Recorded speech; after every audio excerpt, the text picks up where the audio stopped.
नमस्कार, अपना प्रदेश उत्तर प्रदेश उत्तराखंड देख रहे हैं आप। मैं हूं आपके साथ पूजा मोहन पांडे। बुलेटिन की शुरुआत बड़ी और अहम जानकारी के साथ करेंगे। बड़ी खबर राजधानी लखनऊ से सामने आ रही है। चुनाव आयोग को समाजवादी पार्टी ने पत्र लिखा है। आजमगढ़ उपचुनाव में धांधली का आरोप लगाया है। पुलिस प्रशासन और सत्ता के दबाव में काम कर रहा है, ये कहना है समाजवादी पार्टी का। बीजेपी के नेता सपा कार्यकर्ताओं को धमकी दे रहे हैं। बीजेपी प्रत्याशी के पक्ष में वोट डालने का दबाव बनाया जा रहा है। सपा ने कल मतदान में गड़बड़ी की आशंका जताई है। ये पत्र लिखते हुए चुनाव आयोग से निष्पक्ष चुनाव कराने की मांग भी की गई है।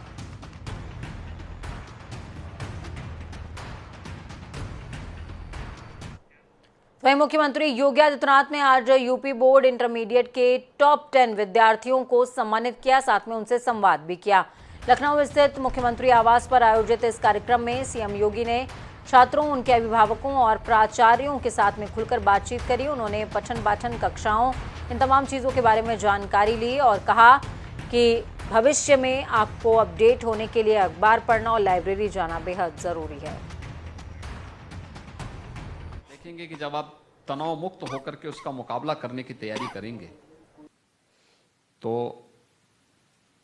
आप देखेंगे तो बहुत आसान है, क्योंकि आपके सबसे ज्यादा चैलेंज क्या है? परीक्षा।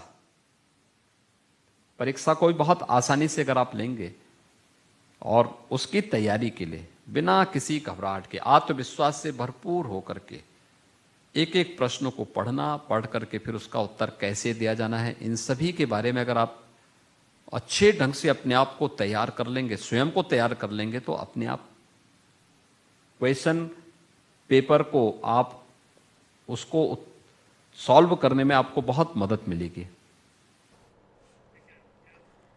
तो लखनऊ में 12वीं के टॉप 10 मेधावी छात्रों से मुलाकात करी है सरकारी आवास पर सीएम योगी आदित्यनाथ ने और आगे बढ़ने के टिप्स भी दिए। इन्हीं में से एक हैं आन्या यादव, जिन्होंने 88% अंक अर्जित करते हुए प्रदेश में चौथी रैंक हासिल करी और अपने माता पिता के साथ में जिले का नाम भी रोशन किया।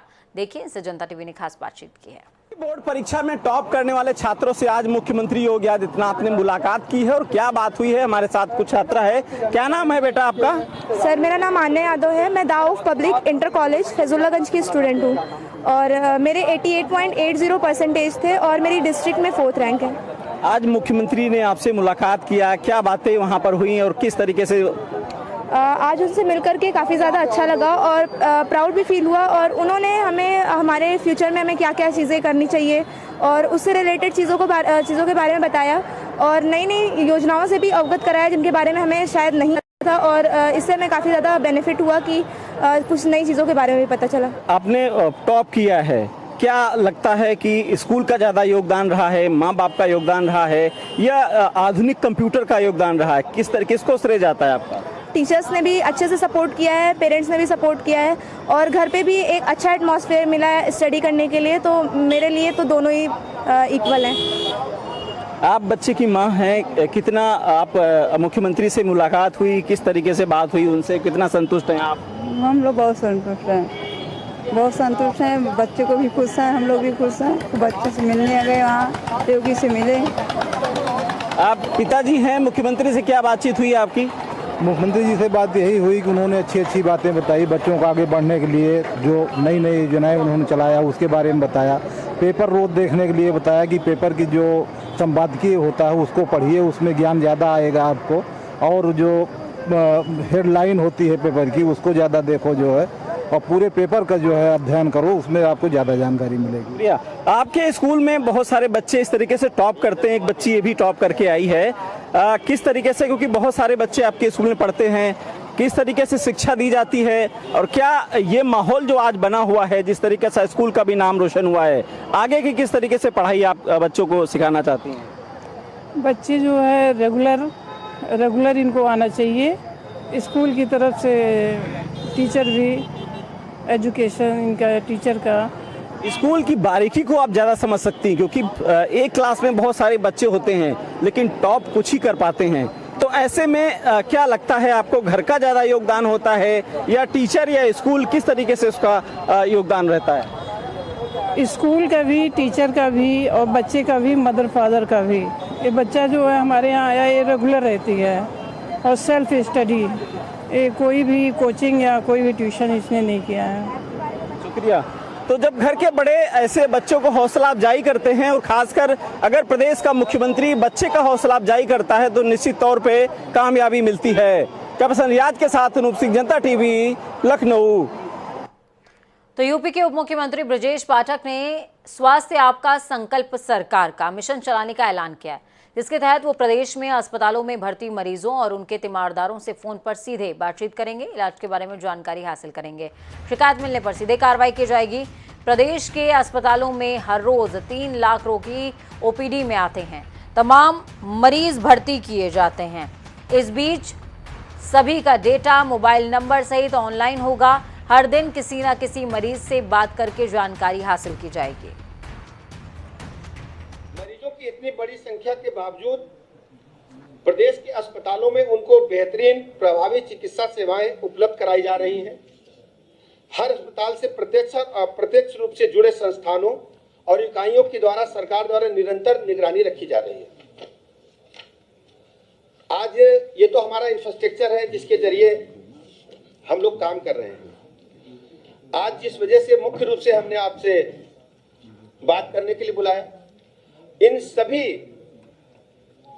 चिकित्सीय व्यवस्थाओं का फिजिकल निरीक्षण करने के लिए हम लगातार सभी अस्पतालों का दौरा भी कर रहे हैं।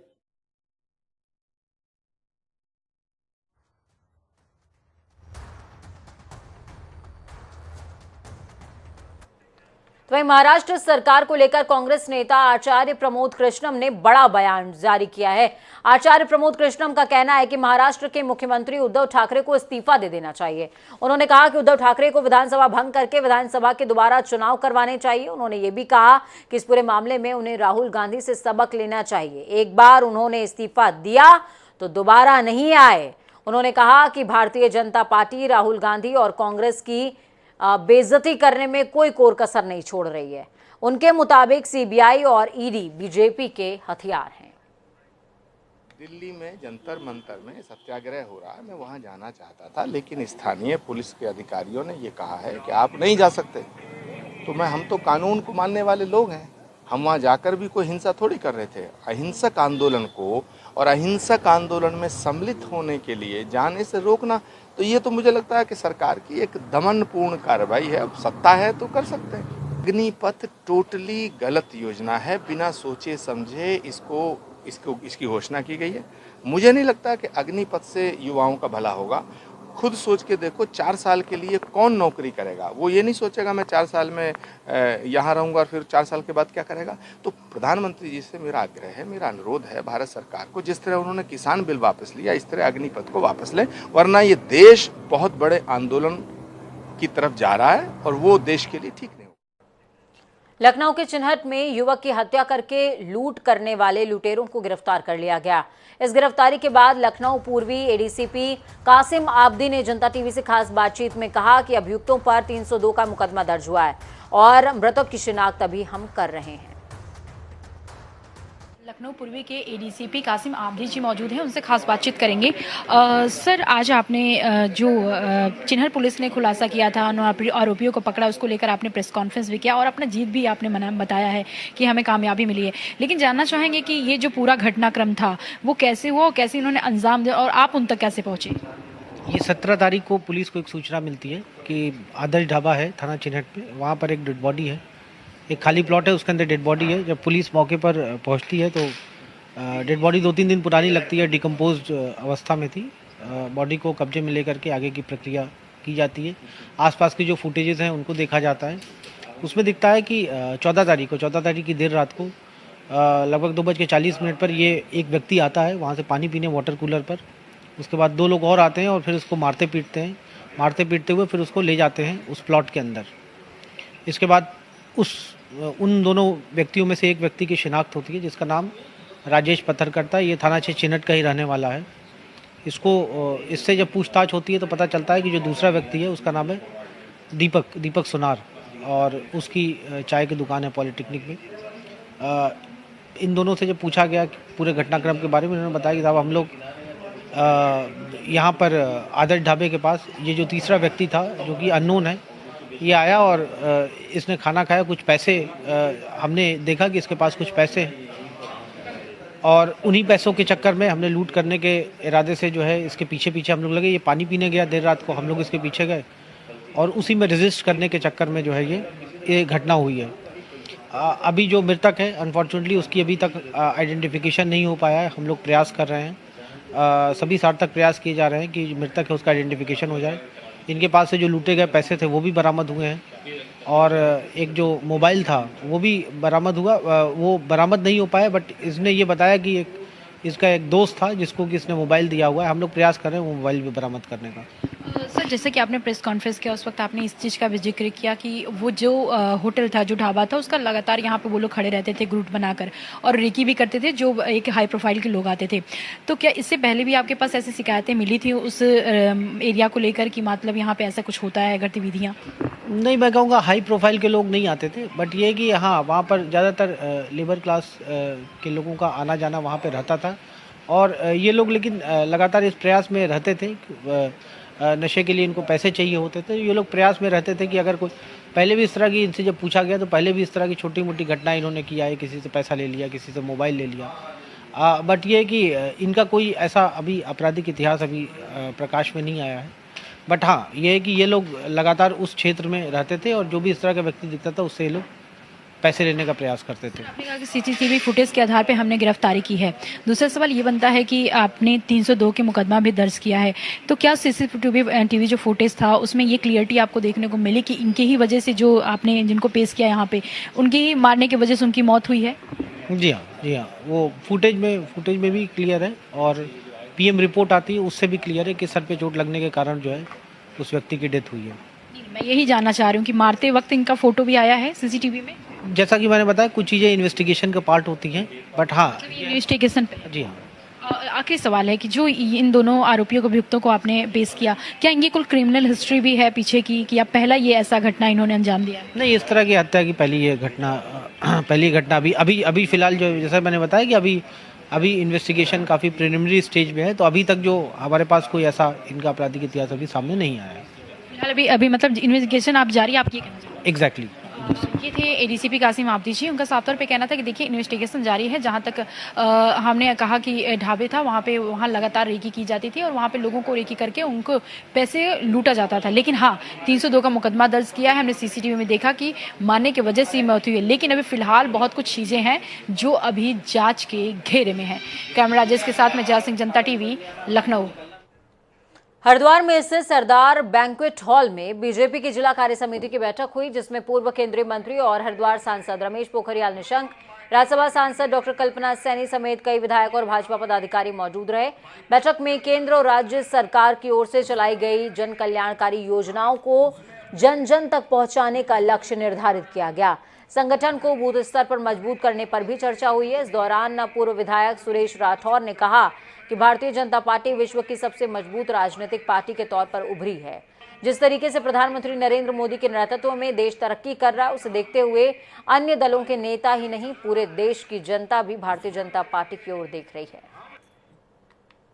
मुक्त भारत, ऐसे ही जो अन्य दल हैं वो भी धीरे धीरे टूट रहे हैं। राष्ट्रीय नेतृत्व के अंदर जो भारतीय जनता पार्टी को लेकर एक विचार विमर्श हुआ है, आम जनता जनमानस ने आपने देखा होगा पुष्कर सिंह धामी जी पहली बार एक 94% वोट लेकर एक इतिहास रचा, तो जनता में एक विश्वास जागा है और वो पूरे देश के अंदर इस तरह का माहौल बनाएगा। माननीय मोदी जी के नेतृत्व में, अमित शाह जी के नेतृत्व में पूरा संगठन, BL संतोष जी जो पूरी ताकतें लगी हैं, वो निश्चित रूप से देश के अंदर भारतीय जनता पार्टी का परचम लहराए।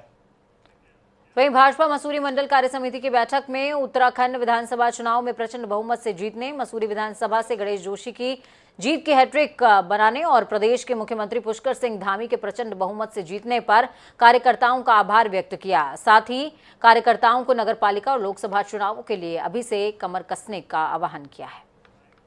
भारतीय जनता पार्टी विश्व की सबसे बड़ी लोकतांत्रिक पार्टी है। आज 16 करोड़ से अधिक सीट भारतीय जनता पार्टी की है और समय समय पर चाहे मंडल की कार्यकारिणी हो, जिले की कार्यकारिणी हो,